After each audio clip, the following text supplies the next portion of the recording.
বিসমিল্লাহির রহমানির রহিম। সুপ্রিয় শিক্ষার্থী, প্রিয় ভিউয়ার্স এবং যারা এই মুহূর্তে আমাকে দেখছেন এবং শুনছেন, সবাইকে মনোহরদী অনলাইন স্কুলের পক্ষ থেকে আন্তরিক ধন্যবাদ, শুভেচ্ছা, কৃতজ্ঞতা ও ভালোবাসা জানাচ্ছি। আমি মোহাম্মদ ইলিয়াস সরকার, সিনিয়র শিক্ষক, মনোহরদী সরকারি পাইলট মডেল উচ্চ বিদ্যালয় থেকে। প্রিয় শিক্ষার্থী বন্ধুরা, গতকালকে আমি যে পাঠটি উপস্থাপন করেছিলাম সে পাঠটি তোমাদের অত্যন্ত গুরুত্বপূর্ণ একটি অ্যাসাইনমেন্ট ছিল। পদার্থবিজ্ঞানের গুরুত্বপূর্ণ একটি অ্যাসাইনমেন্ট ছিল। সেই অ্যাসাইনমেন্টটি আমি 12 মিনিট ক্লাস উপস্থাপন করার পর ক্লাসটি কেটে যায় এবং দ্বিতীয়বার আবার আমি 15 মিনিট ক্লাসটি করার পর দেখা গেছে যে ক্লাসটি তেমন সুস্পষ্টভাবে বোঝা যাচ্ছে না, দেখা যাচ্ছে না। তোমরা সারা দেশে যত শিক্ষার্থী আছো, নবম দশম শ্রেণী, বিশেষ করে নবম শ্রেণীর শিক্ষার্থী বন্ধুরা, তোমরা এখন অ্যাসাইনমেন্ট নিয়ে ব্যস্ত। তোমাদের পদার্থবিজ্ঞানের ওই একটি নমুনা অ্যাসাইনমেন্ট আমি উপস্থাপন করার জন্য কালকে পরিশ্রম করেছি। তোমরা কেউ একজন রেসপন্স করলে ভালো হতো যে স্যার ক্লাসটি তো কেটে গেছে বা ক্লাসটি অস্পষ্ট, বোঝা যাচ্ছে না, সাউন্ড ক্লিয়ার না। আসলে আমি একা একা কাজ করি, তো এই জন্যে আজকে সিদ্ধান্ত নিয়েছি ওই ক্লাসটি আমি আবার নতুন করে করব। তোমরা কেউ একজন রেসপন্স করলে ভালো হয় যে আমাকে দেখতে পাচ্ছ কি না বা ক্লিয়ার কি না ক্লাসটি। আমি নিজে একটু দেখে নিচ্ছি, আজকে রিস্ক নিতে যাচ্ছি না। অবশ্য বৈদ্যুতিক গোলযোগের কারণে এখানে সমস্যা দেখা দেয়।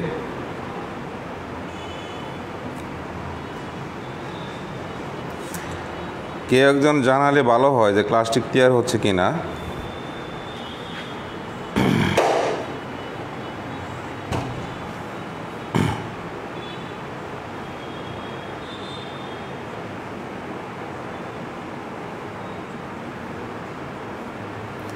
আমি কি ক্লিয়ার আছি?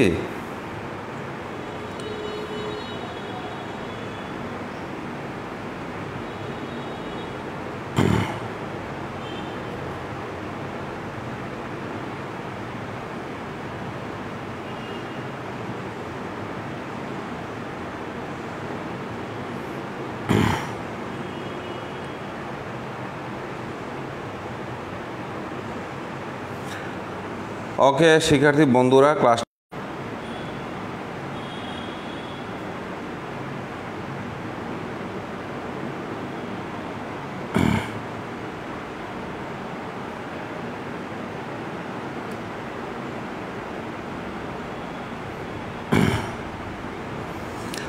তাহলে আমি শুরু করছি।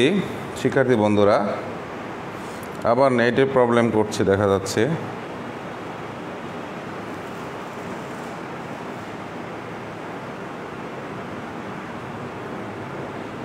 বিদ্যুৎ আছে, এরপরে নেটের সমস্যা করছে।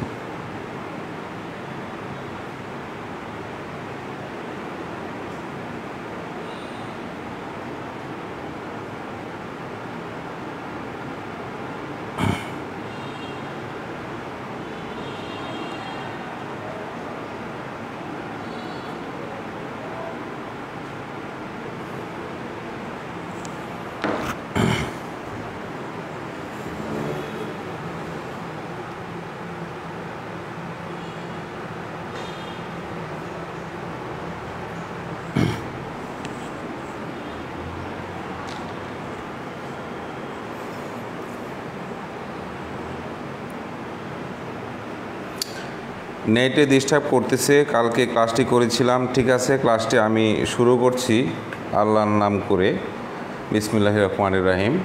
প্রিয় ভিউয়ার্স, লক্ষ্য করলে দেখবা এখানে একটি উদ্দীপক দেওয়া আছে। উদ্দীপকটি কি দেওয়া আছে একটু পড়ে নেই।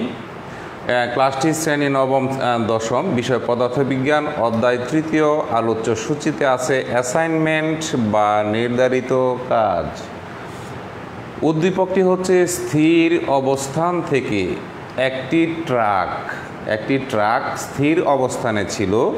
যাত্রা শুরু করে ট্রাকের ভর ছিল 600 কেজি ভরের একটি truck 0.2 metre per second square সুষম ত্বরণে 60 সেকেন্ড চলার পর তারপরে অপর আরেকটি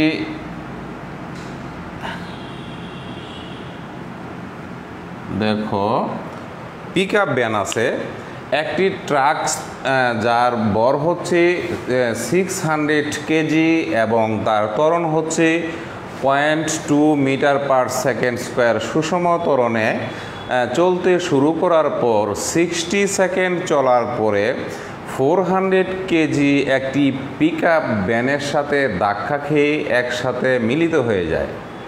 এটি ছিল মূল থিম। মিলিত হয়ে যাওয়ার পরে ওই ট্রাকটি কি করে, একত্রে 7.2 মিটার পার সেকেন্ড বেগে চলতে থাকে। এই ছিল আমাদের উদ্দীপক। ঠিক আছে, আমি আবারও বলছি, 600 কেজি ভরের একটি ট্রাক তোমার যাত্রা শুরু করে 0.2 মিটার পার সেকেন্ড স্কোয়ার ত্বরণ নিয়ে যাত্রা শুরু করে 60 সেকেন্ড পরে রাস্তার পাশে একটি পিকআপ ভ্যানের সাথে ধাক্কা খায়, যে পিকআপ ভ্যানটির ভর ছিল 400 কেজি। ধাক্কা খেয়ে একসাথে মিলিত হয়ে যায়, ট্রাক এবং পিকআপ ভ্যান দুইটি একসাথে মিলিত হয়ে যায়। শিক্ষার্থী বন্ধুরা, মিলিত হয়ে যাওয়ার পরেও ট্রাকটি চলতেছিল নির্দিষ্ট একটি ব্যাগে, যে ব্যাগের মান দেওয়া আছে 7.2 মিটার পার সেকেন্ড ব্যাগে চলতে থাকে। তারপরে আছে এই অ্যাসাইনমেন্টের প্রথম প্রশ্ন হচ্ছে নিউটনের গতির তৃতীয় সূত্রটি বিবৃত করো। আমি আশা করব তোমরা নিউটনের গতির তৃতীয় সূত্র পারো। সমাধান ক।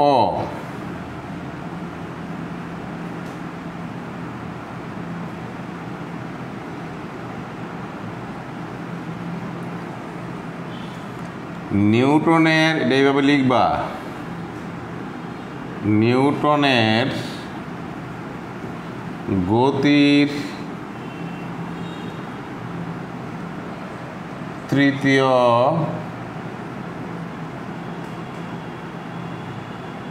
সূত্রটি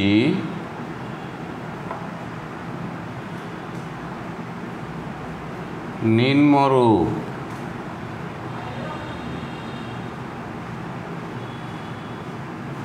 কীরকম এই কথাটা লিখে নেবা। প্রত্যেক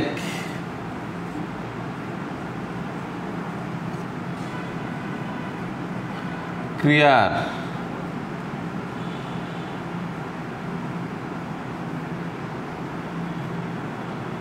ক্রিয়ারই একটি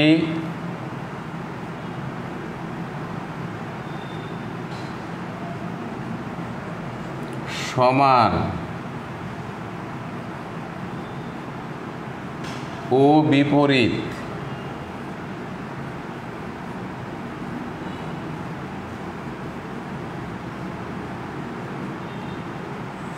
প্রতিক্রিয়া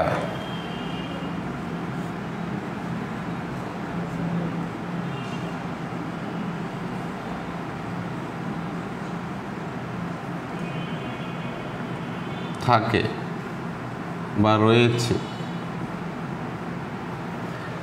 এই হচ্ছে তোমাদের অ্যাসাইনমেন্টের প্রশ্ন ক এর উত্তর। কি বলছে কয়ে, নিউটনের গতির তৃতীয় সূত্রটি বিবৃত করো। এখানে আমি লিখছি সমাধান ক। নিউটনের গতির তৃতীয় সূত্রটি নিম্নরূপ। প্রত্যেক ক্রিয়ারই একটি সমান ও বিপরীত প্রতিক্রিয়া আছে।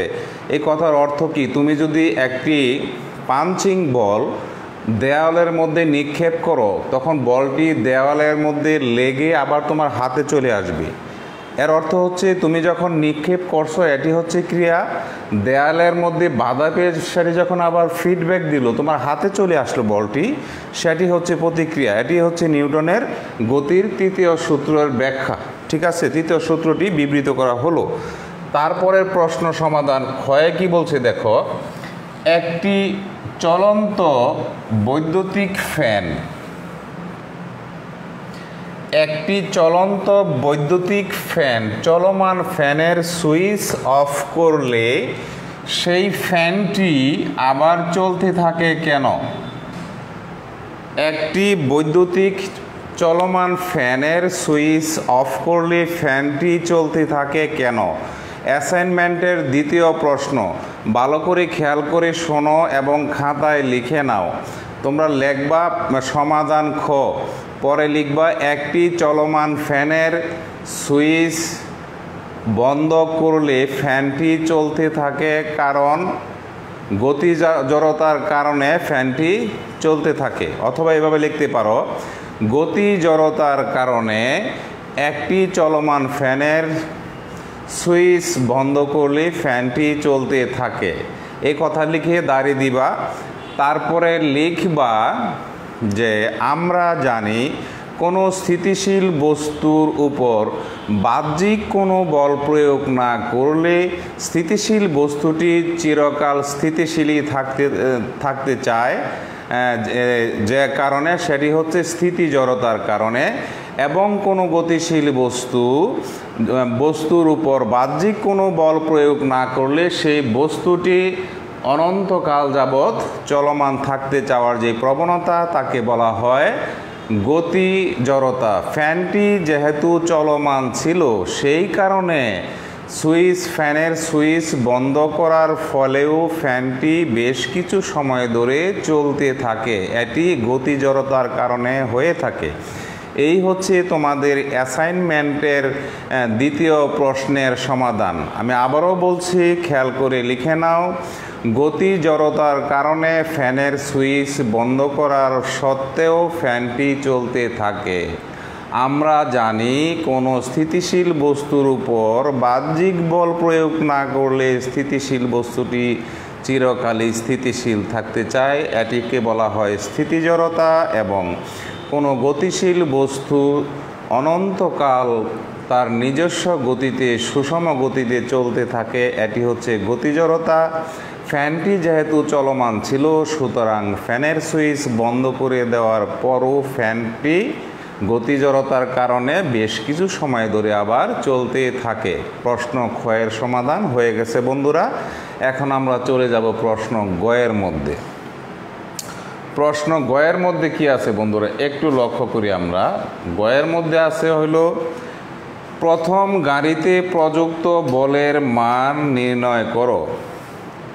সমাধান গ। এই অ্যাসাইনমেন্টটি তোমাদের খুব কাজে লাগবে। সমাধান গ। প্রথম গাড়িতে প্রযুক্ত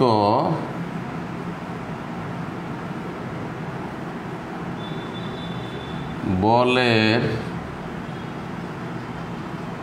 অ্যাসাইনমেন্ট লিখবা তো এই জন্য লিখে নিতে হবে। বলের মান নির্ণয়,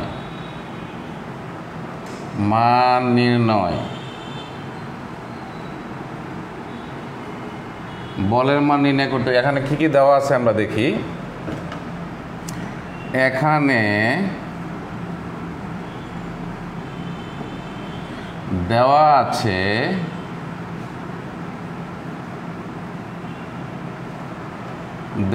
আছে শুধু তোমাদের বোঝার জন্য ক্লাসটি দ্বিতীয়বার আবার আমি নিচ্ছি। এখানে দেওয়া আছে ট্রাকের ভর,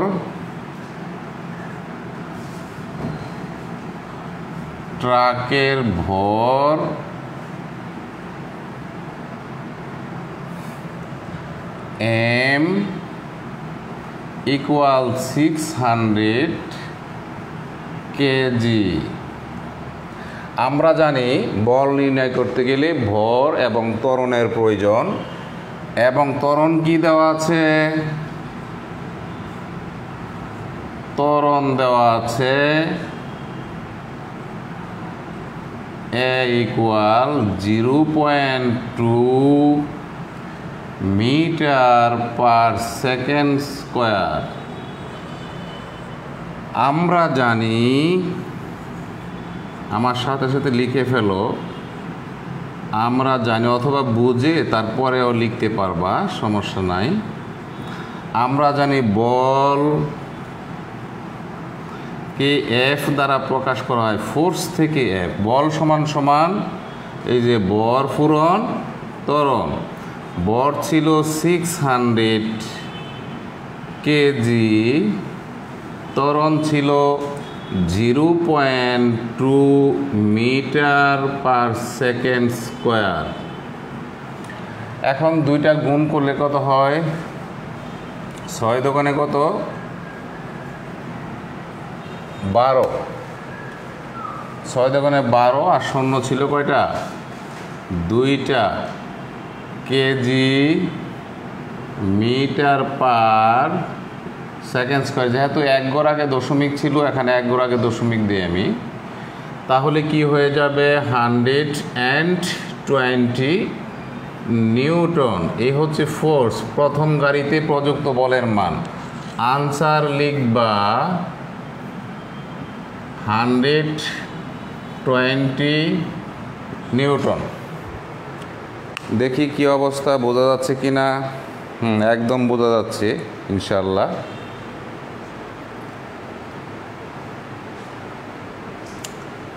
তারপরে বন্ধুরা লক্ষ্য করো, আমরা চলে যাব এবার সমাধান গয়ে।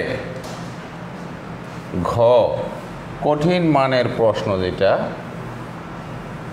ঘয়ে কি আছে দেখা যাচ্ছে কিনা আমি দেখি। হ্যাঁ, দেখা যাচ্ছে, উপরে বলছে, দেখো বলছি উপরোক্ত ঘটনা ভরবেগের সংরক্ষণশীলতা সূত্রকে সমর্থন করে কি? ঘটনাটি কি ধরনের ঘটনা ছিল? একটি ছিল ট্রাক, অপর একটি ছিল কি?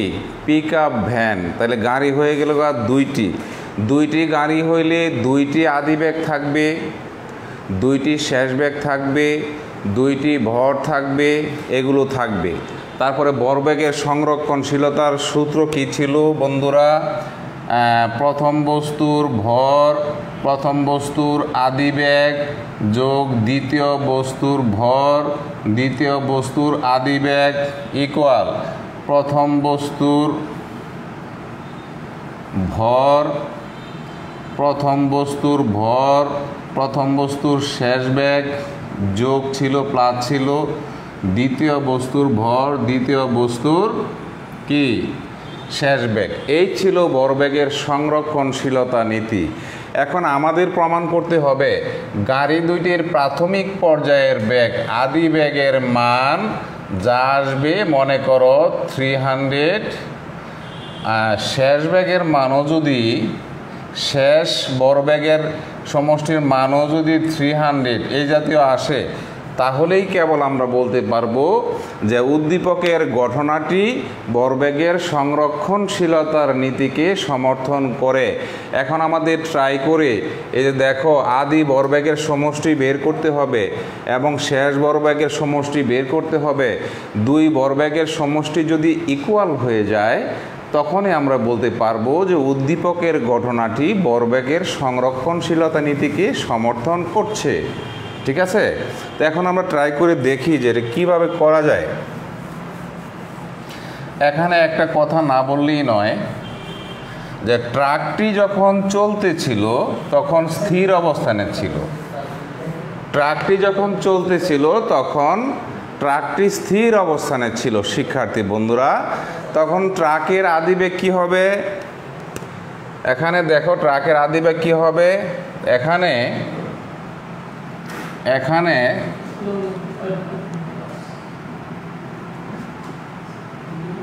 এখানে ট্রাকের আদিবেগ কি ছিল বন্ধুরা? মনে করো আদিবেগ ছিল কত? U equal 0। সময় ছিল কত বন্ধুরা?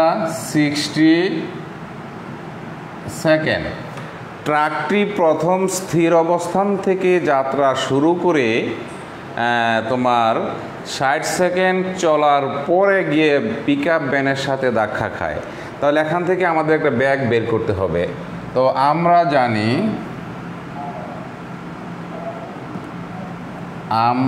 জানি ভি ইকুয়াল ইউ প্লাস এটি। ত্বরন্ত ছিল 0.2 মিটার পার সেকেন্ড স্কোয়ার। তাহলে যেহেতু ইউর মান 0 প্লাস ত্বরণ ছিল 0.2 metre per second square into 60 second. অতএব বেগ হবে কত? 120 কি হবে মিটার পার সেকেন্ড। এখান থেকে সেকেন্ড আর এখান থেকে একটা সেকেন্ড কাটাকাটি যাবে, এখানে হবে দশমিক। তাহলে শেষ বেগ চলে আসলো কত? এখানে 12 মিটার পার সেকেন্ড। লক্ষ্য করো বন্ধুরা, এই যে ভি এর মান আসলো, এই ভি এর মানটা কি? মনে করো এটা একটি রাস্তা, এই রাস্তার মধ্যে তোমার এই ট্রাকটি কি করতেছিল?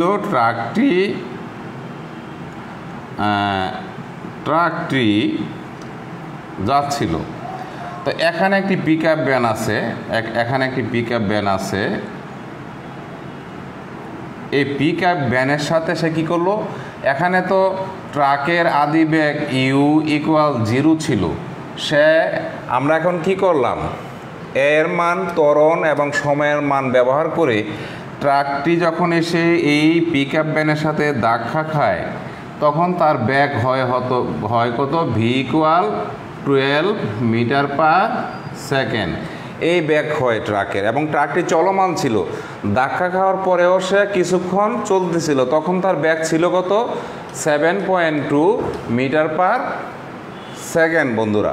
ঠিক আছে, তো এই যে দেখো ট্রাকের বেগ বের হলো ভি এর মান। এটা কিন্তু যেহেতু ট্রাকটি চলমান আরও এইদিকে চলতে থাকবে, এক্ষেত্রে বি হয়ে যাবে তোমার কি? ইউ 1 এর মান হয়ে যাবে 12 মিটার পার সেকেন্ড। ঠিক আছে বন্ধুরা, তো এখন আমরা কি করব? আমরা ওই যে সূত্র লিখছিলাম না, m1 u1 plus 2 plus m2 u2 plus equal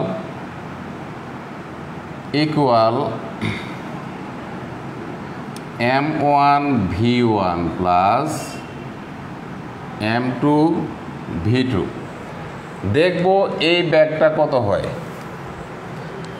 এবার লক্ষ্য করো, আমরা কিন্তু ভি এর মান পেয়ে গেছি 12। ঠিক আছে, আচ্ছা এবার দেখো যে এখানে কি কি দেওয়া আছে। এখানে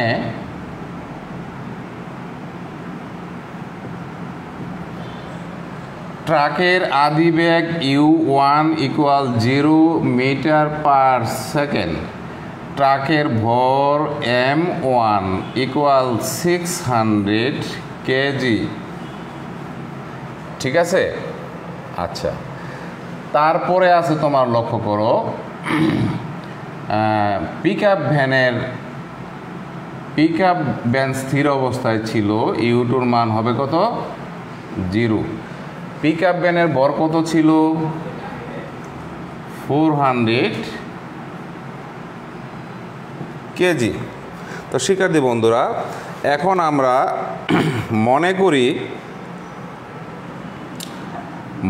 করি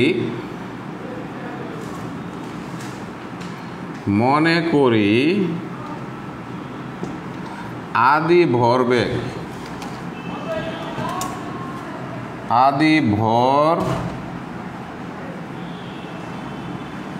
বেগ সমান হলো P1। তো P1 সমান কি হবে? m1 u1 plus m2 u2। তাহলে m1 এর মান দেওয়া আছে 600 কেজি। ঠিক আছে, 600 কেজি। তারপরে এখানে এই যে u1 এর মানটা যেটা আমি দেখাইছিলাম, এটা হবে u1 এর মান 12। u1 এর মানটা হবে কত? 12। ভি এর মানটাই হচ্ছে u1 এর মান। তাহলে 12 ইন্টু দিয়ে দিই এখানে, তো তোমাদের বুঝতে সুবিধা হবে। Into 12 metre per second plus m2-র মান হচ্ছে 400 কেজি। এগুলো তোমাদের লিখতে হবে। u2-র মান হচ্ছে 0। তাহলে কি হয়? 6 × 72, 7200 কেজি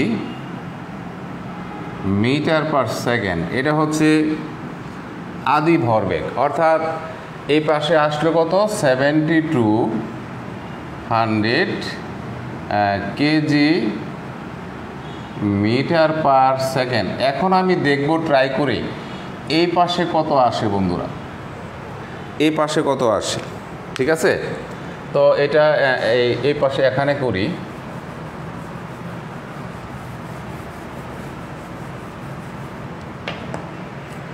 আচ্ছা, আবার মনে করি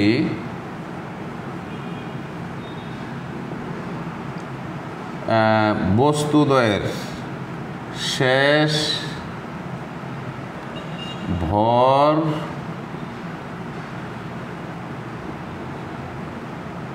ভর ব্যাগের সমষ্টি, ভরবেগের সমষ্টি হবে।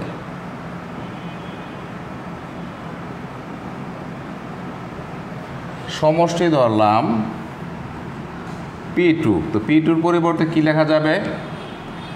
লেখা যাবে M1 V1 plus M2 V2। এখানে একটা কথা না বললেই নয়, যেহেতু বস্তু দুইটি মিলিত হয়ে যায়, মিলিত হওয়ার পরে একটা হয়ে যায়, দুইটা ট্রাক এবং পিক আপ ভ্যান একত্রে মিলে একটার সাথে একটা লেগে থাকে, তারপরে যখন চলতে থাকে তাহলে এখানে শেষ ব্যাগ দুইটা হবে না, শেষ ব্যাগ কী হবে? একটা M1 প্লাস M2, ওইটা ধরি V প্রাইম। তাহলে কি হবে এখানে বন্ধুরা? M plus M1 plus M2, এটা V1 আমরা না দিলেও পারি, দরকার নাই। M1 plus M2, M1 plus M2 into V prime. এটা এখানে লিখে নিতে পারো, ধরি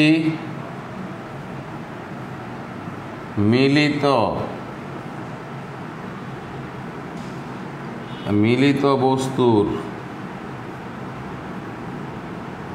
শেষ বেগ V প্রাইম। এবার ঠিক আছে, তো এখানে কি কি দেওয়া আছে?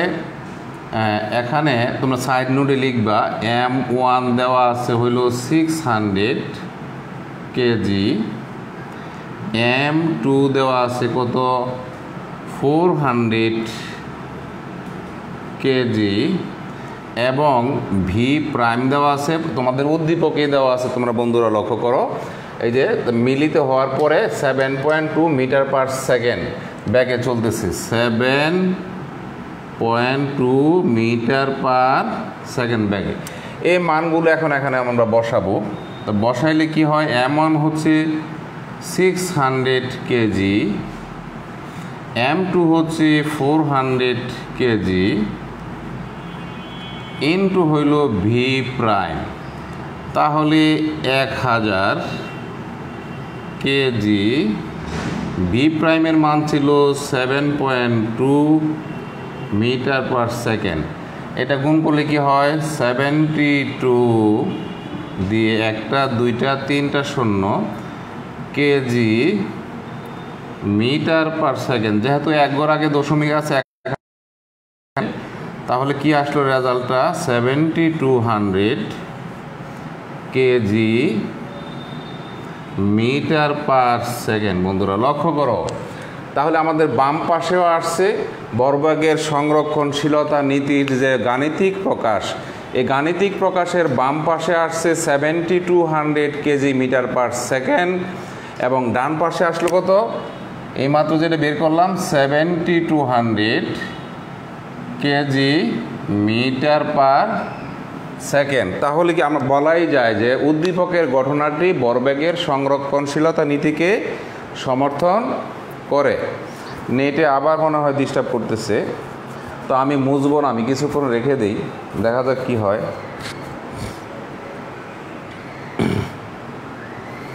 নেটে আবার ডিস্টার্ব করতেছে।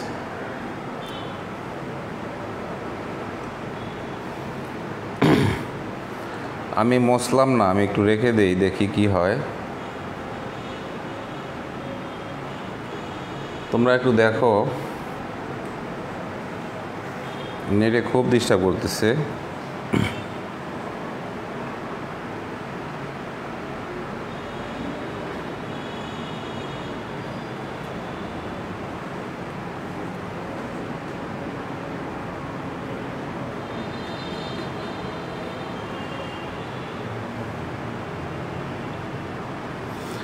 হ্যাঁ, নেট ওকে হয়ে গেছে। এখন তোমরা নিশ্চয়ই দেখছো এইটুকু। আমি এখন ফিনিশিং দেব। পরে লেখবা অতএব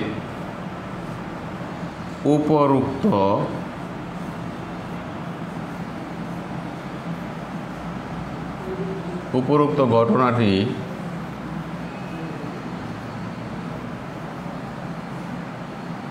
ঘটনাটি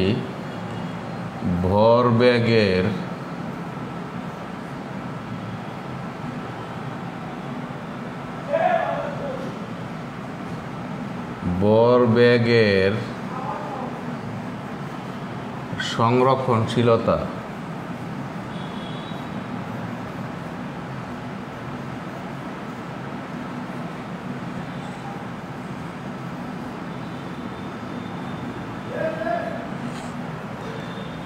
নীতিকে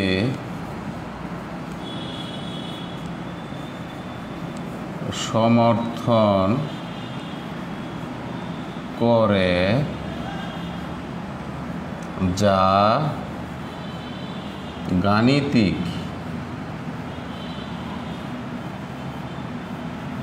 গাণিতিক বিশ্লেষণের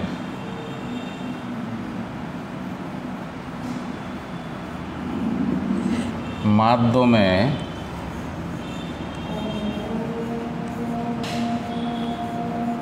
দেখানো হলো।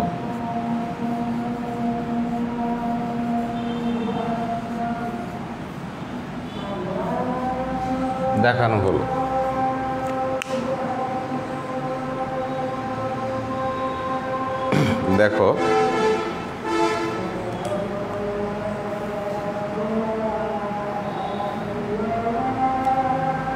তো প্রিয় শিক্ষার্থী বন্ধুরা, আজান হচ্ছে। তোমরা এতক্ষণ আমার সাথে কষ্ট করেছিলে, আমিও কষ্ট করেছি, ক্লাসটি 2বার 3বার করেছি। আজকে কেমন হয়েছে আমি সঠিক জানি না, তো ভুল ত্রুটি হয়ে থাকলে ক্ষমা সুন্দর দৃষ্টিতে দেখবে। আর এই অ্যাসাইনমেন্টটি তোমরা খুব সুন্দরভাবে যত্ন সহকারে রেখে দিবে, তোমাদের সামনে কাজে লাগবে। তো আবারও দেখা হবে আর নতুন কোনো ক্লাসে, সেই প্রত্যাশায় থাকো। সবাইকে ধন্যবাদ। আসসালামু আলাইকুম।